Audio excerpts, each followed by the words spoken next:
Bonjour à tous et bienvenue sur Afrique Sport pour la matinale de ce vendredi 8 octobre 2021 que nous débutons avec l'exploit centrafricain. C'est incontestablement la plus grosse surprise de ces éliminatoires du Mondial 2022 en Afrique.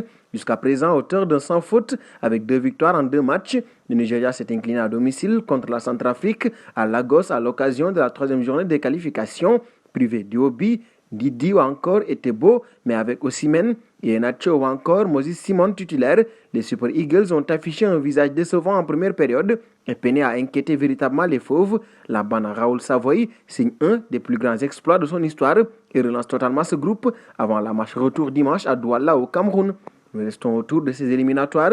Le Bénin reste un candidat sérieux dans la conquête d'une place au barrage de la Coupe du Monde 2022. En déplacement à Dar es Salaam, les écureuils ont créé la sensation face au Taifa Stars en s'imposant sur la note de 1-0. Tapés dans le dos avec plusieurs tentatives adverses, les écureuils vont se révolter et bousculer la bande à Samata. L'éclair béninois est apparu à la 71e minute grâce à Steve Mounier. C'est un chef-d'œuvre, un but d'anthologie de l'attaquant du stade brestois. Contrôle clinique, puis une enroulée qui ne laisse aucune chance au portier Manoula. Le Bénin consolide sa première place avec 2 succès à la clé pour 7 points récoltés. Nous filons en Algérie. Andy Delors a réagi aux accusations de Jamel Belmadi. Il ne souhaitait pas que la discussion filtre dans les médias et explique son choix de se mettre en retrait de la sélection algérienne. C'est le fruit d'une longue réflexion dont j'ai pu faire part à Jamel lors d'une discussion entre hommes.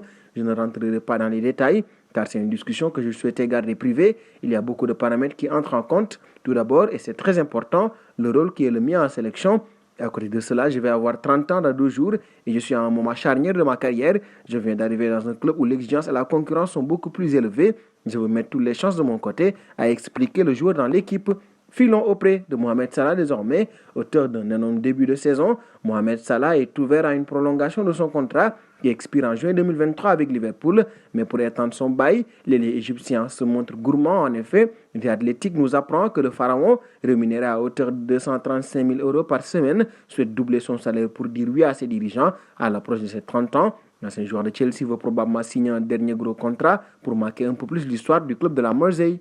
Passons en Angleterre d'ailleurs, c'est fait. L'Arabie Saoudite est entrée officiellement dans le monde du football, comme l'avaient réalisé il y a quelques années ses rivaux et voisins, le Qatar avec le PSG et les Émirats Arabes Unis avec Manchester City. Jeudi, la Premier League a autorisé le rachat de Newcastle. Les Magpies vont devenir la propriété du fonds d'investissement public de ce puissant État du Golfe. À effet immédiat, peut-on lire dans un communiqué, ce fonds devrait posséder 80% du club actuellement 19e du classement du championnat d'Angleterre.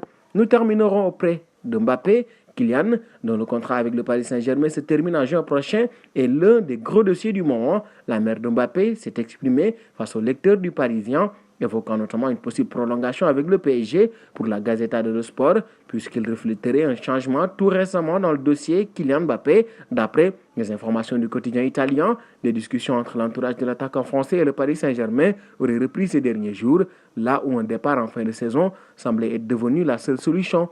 Et nous arrivons au terme de cette matinale que nous bouclons donc avec notre question du jour. Comment jugez-vous le choix pris par Andy Delors avec l'Algérie? Vos réponses seront attendues en commentaire.